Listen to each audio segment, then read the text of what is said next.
Assalamualaikum warahmatullahi wabarakatuh. Halo Sobat PBS semuanya. Eh, Hari ini kita podcast lagi podcast bareng PBS. Jadi di episode kedua ini kita menghadirkan narasumber mahasiswa berprestasi dari mahasiswa akademik sama non akademik. Jadi sebelum kita ngobrol-ngobrol santai, kita perkenalkan dulu. Perkenalkan, saya Sandi dan rekan saya Felisa Karim. dan narasumber kita. Perkenalkan semuanya, saya Pak Darko dari Angkatan 22. Saya Galang Widianata Putra dari Angkatan 2021. Oke. Awal mula kalian bisa jadi mahasiswa berprestasi itu gimana? Oh, oke. Jadi awal mulanya saya bisa terjun ke sini tuh karena di awal-awal tuh saya diajak dari Kating PBS 20, itu namanya Kak Ni Matulatifah atau bisa disebut juga dengan Kak Nila. Nah, dari situlah itu semangat ingin mencoba hal-hal baru itu mulai muncul. Jadi kami ini berfokusnya tuh pada perlombaan-perlombaan yang seperti kayak bisnis plan gitu. Nah, jadi karena saya kan juga belum tahu basic saya itu di perlombaan yang seperti apa, jadi saya mengikuti perlombaan apapun itu gitu. Jadi kayak gunanya bisa mengetahui tolak ukur diri saya ini cocoknya tuh di perlombaan yang seperti apa. Tapi seiring dengan berjalannya waktu itu tuh kayak belum ada dari lomba bisnis plan ini tuh yang kayak ada goalnya gitu. Jadi kayak kebanyakan masih gagal atau sampai semifinal itu pun belum menang gitu. Jadi ya itu aja sih track recordnya untuk perjalanan saya. Jadi Mas Galang, dari saya itu dari kecil ya itu taekwondo itu. Nah, terus kebetulan waktu daftar di sini tuh udah tahu kalau ada taekwondo. Nah, kan saya udah vakum beberapa tahun. Nah, saya tahu udah ada taekwondo di Universitas Ahmad Dahlan ini.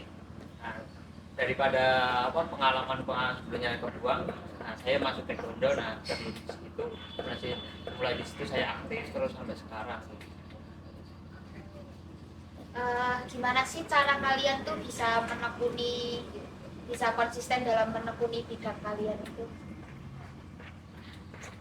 Dari Mas Galang dulu. Ya,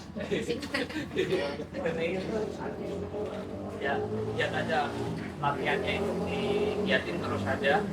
Dan yang terpenting itu dari niat diri kita sendiri aja sih ya. Yang penting itu aja.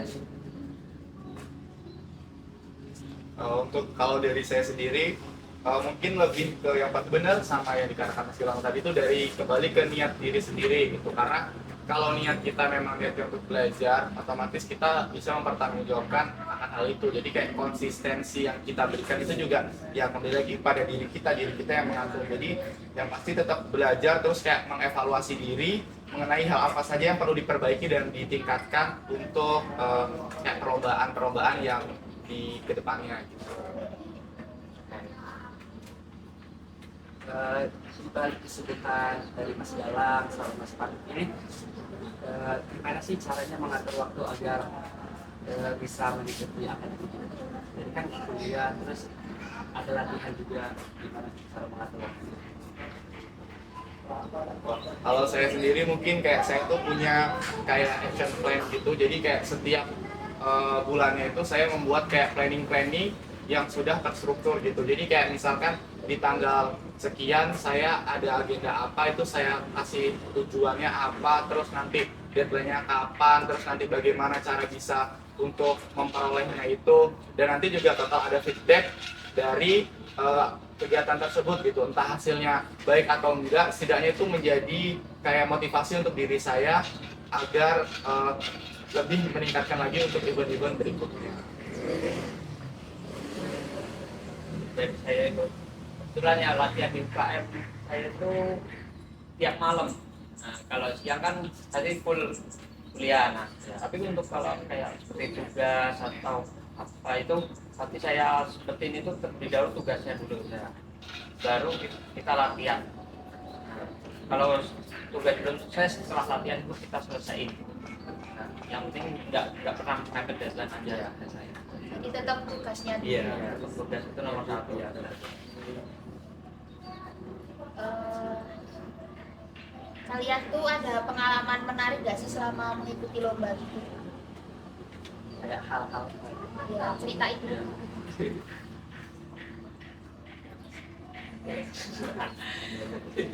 Pengalaman menarik itu pertama kali ikut kejuaraan sama sini di Wadi ini tuh kebetulan sakit. Nah, di Jakarta itu dia pertama kali itu ikut kejuaraan di sini tuh sakit. Nah, mau nggak mau kan dipaksain buat ikut, tetap main. Nah, di situ gimana ya, udah nggak bisa apa-apa, mau nyerah pun nggak bisa. Kasihan yang lain juga kan jauh-jauh ke situ. Nah, mau nggak mau lah bisa kita main seadanya, main sebisa mungkin, maksimal mungkin, apapun hasilnya itu tetap aku nganu terima lah dengan baik. Iya, udah latihan, udah nganu. Mungkin dari saya itu kayak karena belum lama ini juga ada yang tembus sampai ke Riau sana, itu jadi salah satu pengalaman yang menurut saya itu paling menarik ya, karena di sana kita juga bertemu dengan orang-orang baru, terus kita juga belajar bagaimana mengetahui budaya di wilayah tersebut gitu, dengan berbagai macam orang terus dipertemukan di satu event, jadi kita bisa lebih banyak mengenal. Itu jadi yang menjadi salah satu motivasi saya agar saya bisa lebih lagi untuk ke depannya. Mas. prestasi terbaik apa sih yang kalian pernah raih selama menjadi mahasiswa? Kalau untuk saya itu sejauh ini menurut saya belum ada yang terbaik ya, karena saya ingin terus belajar, terus meningkatkan kompetensi yang saya miliki. Jadi intinya untuk mengembangkan diri saya agar kedepannya bisa lebih baik lagi. Jadi sejauh ini belum ada yang ada ya. Karena masih berproses. Iya betul. Jadi kayak masih berproses untuk lebih dan Ya. lebih lagi. Keren banget. Jadi Mas Galak, Dan saya itu terbaik mungkin ya kejuaraan pemain sih, karena saya sekaligus dua kejuaraan. Nah, itu Komsel sama Kirgi.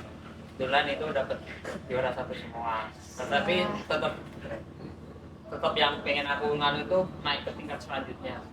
Itu kayak di Komnas, kayak di BK-PON, terus ke PONA, itu yang pengen banget.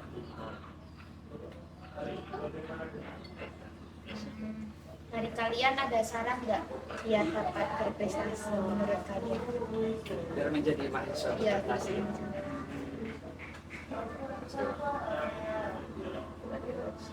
Saran. Sarannya berprestasi. Saran pastinya apa ya? Kalau kita punya bakat itu jangan disia-siain aja. Bakat kita itu apa yang kita punya itu ya terus tingkatkan aja. Siapa tahu buat kedepannya bermanfaat, hal yang positif. Nah, dan pasti punya kebanggaan sendiri sih kalau punya itu bakat tersendiri. Berarti jangan disia-siain. Iya. Kita dapat kuat. Kayak bisa ikut lewat UKM. Iya. Iya sih benar banget. Jadi kayak misalkan untuk bakat itu kan bisa diraih dengan diasah gitu kan. Jadi banyak cara gitu. Jadi kayak perlombaan itu juga banyak lombanya gitu, baik dari akademik maupun akademik gitu. Jadi kembali lagi ke masing-masing mahasiswa, terutama di lingkup PBS sendiri gitu. Jadi kayak kalian merasa punya bakat apa dan ternyata itu wadahnya ada, jadi kembangkanlah di situ gitu. Jangan disia-siakan bakat yang sudah kalian miliki gitu. Maksudnya itu kayak untuk di kampus kita itu tuh udah banyak banget wadah-wadah yang ada gitu. Jadi kembali lagi ke mahasiswanya bagaimana cara memanfaatkannya sebagai jadi peluang untuk pengembangan dirinya gitu. Untuk kedepannya kan itu sangat lebih baik banget.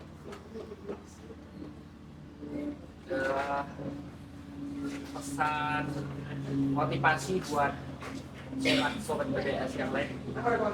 Mungkin untuk teman-teman PBS semuanya tetap semangat dalam menjalani setiap proses, terutama kita di lingkup PBS ini gitu. Kesuksesan itu bisa diraih dengan berbagai cara. Kembali lagi kepada diri masing-masing untuk bagaimana cara meraih kesuksesan tersebut gitu. Jadi terus gali potensi, yang kalian miliki dengan cara apapun sebisa kalian. Kemudian juga kalau memang perlombaan itu masih belum ada hasil, tetap jadikan itu sebagai motivasi bagi diri sendiri untuk menjadikan yang terbaik. Karena di kampus kita punya slogan prestasi adalah tradisi kami. Sekarang ada banyak nih. Ya kalau motivasi apapun bakat kalian dari non akademik ataupun akademik itu kembangkan maksimal mungkin, karena di kampus kita itu banyak peluang yang pasti buat diraih ke depannya itu. Ya intinya jangan pernah takut untuk berproses, jangan takut untuk memulai, karena kan ya kalau gagal ya kita coba lagi gitu. Itu saja sih saya ke sobat-sobat PBS semuanya. Oke, jadi teman-teman sobat-sobat PBS semuanya, itu saja yang Kami sampaikan. ya kami sampaikan. Terima kasih. Assalamualaikum warahmatullahi wabarakatuh.